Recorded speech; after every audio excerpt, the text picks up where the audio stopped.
नमस्कार, बहुत स्वागत है बुलेटिन में आपका। 8 बजे की तमाम बड़ी खबरें लेकर हाजिर हूं मैं शीनम शर्मा। और सबसे पहले एक बड़ी खबर हिमाचल प्रदेश के कुल्लू से, जहां पर मलाणा नाले में बादल फटने की खबर सामने आई। मलाणा पावर प्रोजेक्ट में तबाही हो गई है। इसके साथ ही आपको बता दें, डैम फटने की भी सूचना मिली है। कुल्लू के बलादी में स्कूल और घर बह गए हैं। बादल फटने से आए सैलाब में 7 लोग बह गए और ये तस्वीरें आप देख सकते हैं कुल्लू की मलाणा घाटी, जहां पर मलाणा नाला है और इस नाले में बादल फटा है, जिसके चलते ये तबाही मची है। तो हिमाचल प्रदेश के कुल्लू के मलाणा नाले में बादल फटने की वजह से ये तबाही सामने आई। एक्सक्लूसिव तस्वीर इस वक्त न्यूज़ 18 आपको दिखा रहा है। तो पिछले साल भी हमने देखा था, मंडी कुल्लू का जो इलाका था उसमें भारी तबाही मॉनसून के सीजन में देखने को मिली थी। और इस बार मलाणा नाले की ये तस्वीरें, जहां पर भारी तबाही बादल फटने की वजह से हुई है। अब थोड़ा कम हो रहा है ना, थोड़ा कम हुआ कि नहीं हुआ?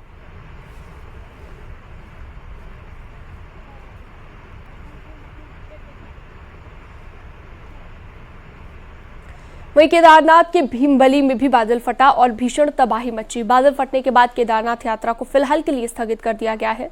भीमबली में लोगों के फंसे होने की खबर है। 200 लोगों के फंसे होने की खबर मिली है। केदारनाथ पैदल मार्ग और भीमबली में 2 पुल बह गए हैं और सोनप्रयाग और गौरीकुंड के बीच मार्ग का कुछ हिस्सा बह गया है। भारी बारिश के चलते मंदाकिनी नदी का जलस्तर बढ़ गया है और सोनप्रयाग पार्किंग तक नदी का पानी पहुंच गया है और कुंड को बंद भी कर दिया गया है। इसके साथ ही रामबाड़ा में भी नुकसान की खबर है। प्रशासन की टीम राहत बचाव कार्य में जुटी है। सीएम पुष्कर धामी फोन पर अधिकारियों से पल पल की जानकारी ले रहे हैं। बताया जा रहा है कि कई यात्री केदारनाथ धाम में फंसे हुए हैं, तो जो यात्री केदारनाथ को जा रहे हैं उनको सुरक्षित जगह पर रुकने के लिए कहा गया है। यहाँ पर उधर नैनीताल में हम लोग साइड में रहते थे। सीपी सिस्टम जो कंपनी के साइड में गधेड़ा फुल चल रहा सिस्टम कंपनी के बराबर, कंपनी के बाहर पानी चल रहा है। बिल्डिंग हम लोग काफी डरे हुए हैं। हम लोग डर के बाहर से पता नहीं लगा हम लोग कैसे निकल के आए हैं। सब कट के उधर से रोड के बराबर पानी चल रहा है। रोड के ऊपर भी हो गया, रोड के ऊपर आ गया। हाँ, पानी पुल भी कट गया। एक पुराना वाला पुल था, वो तो कट के निकल गया है। हो सकता पुल छू रहा पानी।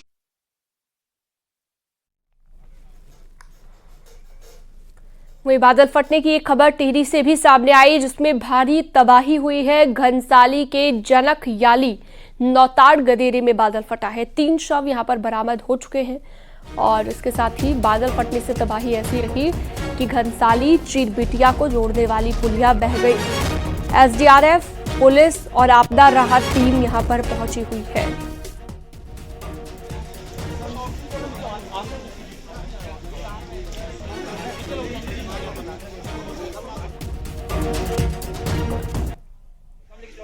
तो घनसाली के जखनयाली में बादल फटा है।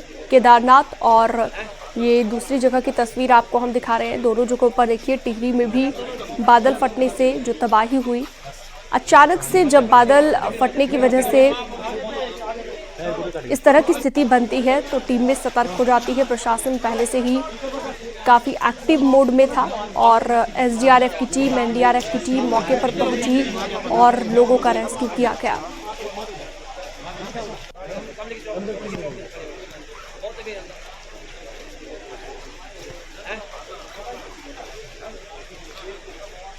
तो टिहरी की तस्वीर आप देख रहे हैं, जहां पर नौताड़ गदेरे में बादल फटा और यहां पर भारी तबाही हुई है। लोगों का किस तरह से रेस्क्यू हुआ अंधेरे में, वो आप देख सकते हैं।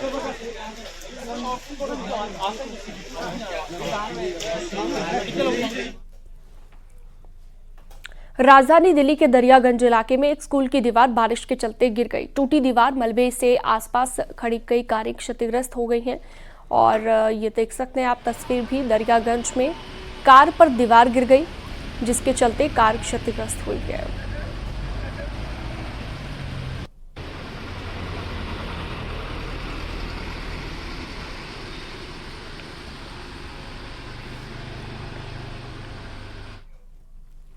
ग्रेटर नोएडा में तेज बारिश की वजह से जिम की छत गिर गई, जिससे वहां पर मौजूद लोगों में भगदड़ मच गई। हादसे में 2 लोग घायल बताए जा रहे हैं।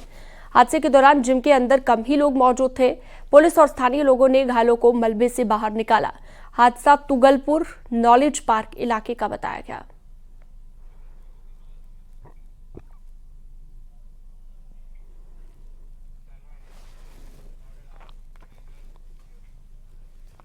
प्रयागराज के जॉर्ज टाउन पुलिस कमिश्नरेट थाने में पानी भर गया। पानी भरने के बाद बारिश के चलते दिक्कतें जो पुलिसकर्मियों को आ रही थी वो और भी ज्यादा परेशान हो गए।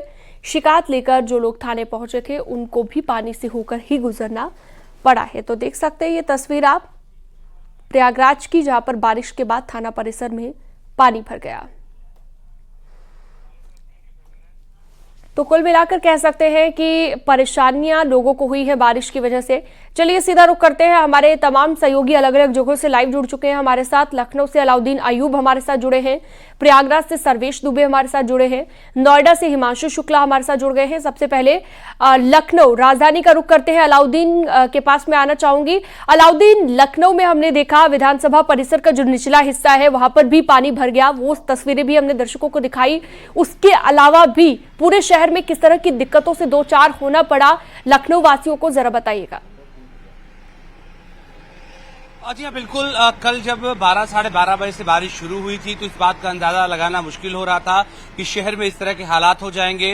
जो एमिनिटीज की सुविधा देने वाले जो संस्थान थे उनके दफ्तरों में खुद पानी घुसा हुआ था। नगर निगम की बात कर लें, कलेक्ट्रेट का जो मुहाफिज खाना था यानी रिकॉर्ड रूम जो था उसके अंदर पानी घुसा हुआ था। बात करें मेयर के आवास के बाहर की, वहां पर पानी चल रहा था। पौष इलाका गोमती नगर हो, इंदिरा नगर हो, विकास नगर हो, इन तमाम इलाकों में घुटनों भर से ज्यादा पानी जो है चल रहा था। इसके अलावा बहुत सारी जगहों पर कार डूबी हुई नजर आ रही थी। कई जगहों पर क्रेन्स को आकर के टो करना पड़ा, कारों को उठा करके लेकर के गई। तो इस तरह के हालात राजधानी लखनऊ में कल बने हुए थे। हालांकि उस बारिश की आफत से आज थोड़ी सी जो है राजधानी लखनऊ में स्पेशली राहत है, लेकिन आसपास के जो इलाके हैं वहां के लिए रेड अलर्ट जारी किया गया है। बात करें राजधानी लखनऊ से सटे हुए इलाके हरदोई की, बलिया की, सिद्धार्थनगर की, उन्नाव की, बाराबंकी की, इन तमाम इलाकों में रेड अलर्ट घोषित है। और ये कहा गया मौसम विभाग की तरफ से न सिर्फ तेज बारिश बल्कि इन तमाम इलाकों में बिजली भी गिरने की या कड़कने की उम्मीद जताई गई है। तो ऐसे में तमाम लोग जो घरों से बाहर निकलने की सोच रहे हो घरों से बाहर ना निकले। आज के लिए अलर्ट जबरदस्त मौसम विभाग की तरफ से जारी किया गया है। तो आप इस बात को मान के चलें कि राजधानी लखनऊ में जिस तरह विधानसभा परिसर में घंटों उहापू के हालात बने रहे, पानी साफ करने के लिए मशीनें जो है मंगाई गई, नगर निगम के लोगों को लगातार कवायद करनी पड़ी। तो कल की बारिश की वजह से जिस तरह के हालात खासतौर से शहर में दिखे उससे बात पता चलती है कि इंतजाम न सिर्फ नाकाफी थे बल्कि आसपास के इलाकों में आज जिन जिलों में अलर्ट जारी किया गया वहां के लोगों को भी न सिर्फ सतर्क रहना है, बिल्कुल, यानी कि लोगों को कहा गया है कि अलर्ट रहें क्योंकि कभी भी भारी बारिश हो सकती है, जैसा कि कल हुआ। नोएडा से हिमांशु शुक्ला भी हमारे साथ जुड़े हुए हैं। हिमांशु, नोएडा में किस तरह से लोगों को समस्याओं से दो चार होना पड़ा? आपके पीछे हम देख पा रहे हैं कि पानी ही पानी हर तरफ नजर आ रहा है और गाड़ियां भी रेंग रेंग कर चलती नजर आ रही है। ट्रैफिक पर किस तरह से असर पड़ा है नोएडा में पानी की वजह से? देखिए, जाहिर तौर पे आपको बता दें कि कल जिस तरीके से तेज बारिश हुई है उसके बाद उमस से राहत मिली, लेकिन जल भराव और साथ ही ट्रैफिक समस्या, इन दोनों से शहरवासियों को दो चार होना पड़ा है। इस समय हम नोएडा के जो नोएडा अथॉरिटी का नया ऑफिस बन रहा है, करोड़ों रुपए की लागत से बन रहा है, ठीक उसके सामने बख्तावरपुर गांव है। ये बख्तावरपुर अंडरपास कहा जाता है और आप इसकी स्थिति देखिए किस तरीके से यहाँ 3-3, 4-4 फीट पानी है। एक इलेक्ट्रिक वाहन है जो पूरी तरीके से फंस गया, बंद हो गया और गाड़ी छोड़ के वाहन चालक जा चुका है। इसके अलावा आप अंडरपास की स्थिति देखेंगे किस तरीके से साइकिल के जो चालक हैं वो खींच रहे हैं गाड़ियां। उसके अलावा जो दोपहिया वाहन है वो आधा आधा डूबा हुआ है पानी में, लेकिन उसके बाद भी क्योंकि लोगों को ऑफिस जाना है, लोगों को स्कूल जाना है, लोगों को कॉलेज जाना है, गार्ड को नौकरी पर जाना है, इन तमाम लोगों को जूझना पड़ रहा है। और देखिए, हास्यास्पद ये है कि करोड़ों रुपए की लागत से ये सब तैयार किया जाता है, अंडरपास तैयार किए जाते हैं। शहर में कई अंडरपास है और इस तरीके के जब अंडरपास तैयार किए जाते हैं, एक आम आदमी का पैसा लगता है, जो टैक्स भरता है उसका पैसा लगता है, जो एक आम आदमी बात भी करता है, और उसके बावजूद इस तरीके की दिक्कतें देखने को मिलती है। पूरा शहर कल चक्का जाम था, एडिशनल सीपी सड़कों पर थे और रात में 12 बजे के बाद नोएडा अथॉरिटी ने सकिंग मशीन लगाई थी जिनसे पानी खींचा जा रहा था।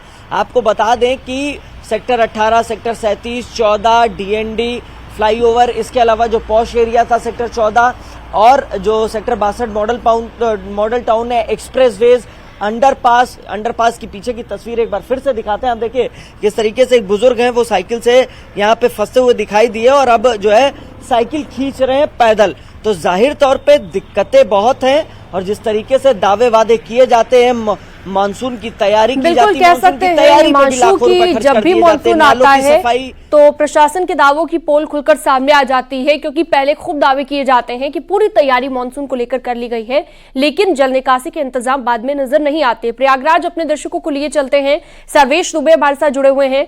सर्वेश, प्रयागराज में भी देखा गया कि थाना परिसर पानी पानी हो गया, यानी कि जो सरकारी भवन है उनके अंदर ही इस तरह से पानी पानी नजर आया, तो बाहर के हालात तो कुछ अलग नहीं हो सकते।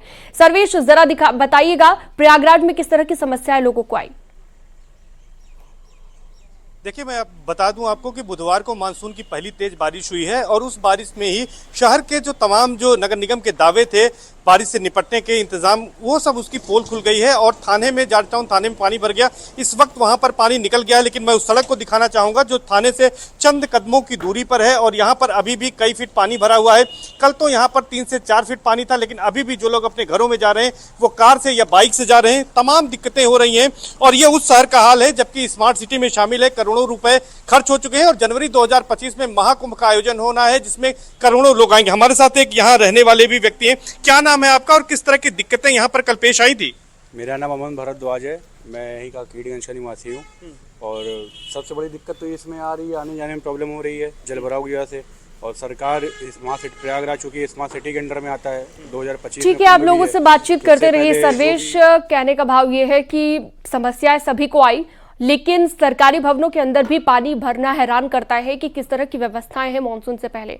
बहुत शुक्रिया हमारे तमाम सहयोगियों का। आगे बढ़ते हैं, लखनऊ से अगली खबर। लड़की से बदसलूकी के आरोप में पुलिस ने वीडियो फुटेज के आधार पर 2 आरोपियों को गिरफ्तार कर लिया है और बाकी आरोपियों की तलाश जारी है। कुछ लोगों ने होटल ताज के पास बारिश के पानी में हुड़दंग मचाया था और मंचलों ने युवती से छेड़खानी कर बाइक को पानी में गिरा दिया था। और इस बीच आरोप ये भी लगा कि लखनऊ पुलिस ने हुड़दंगियों के खिलाफ हल्की धाराओं में एफआईआर भी लिखवाई।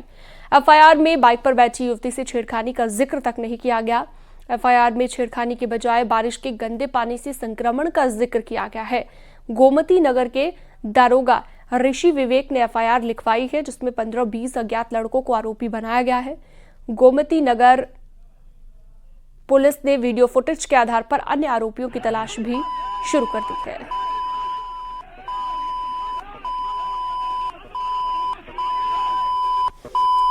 तो देख सकते हैं ये वीडियो फुटेज जो इस वक्त वायरल हो रहा है। बदसलूकी का आरोप यहां पर लगाया गया, लेकिन पुलिस पर आरोप लगे हैं कि पुलिस ने हल्की धाराओं में ही मामला दर्ज किया है।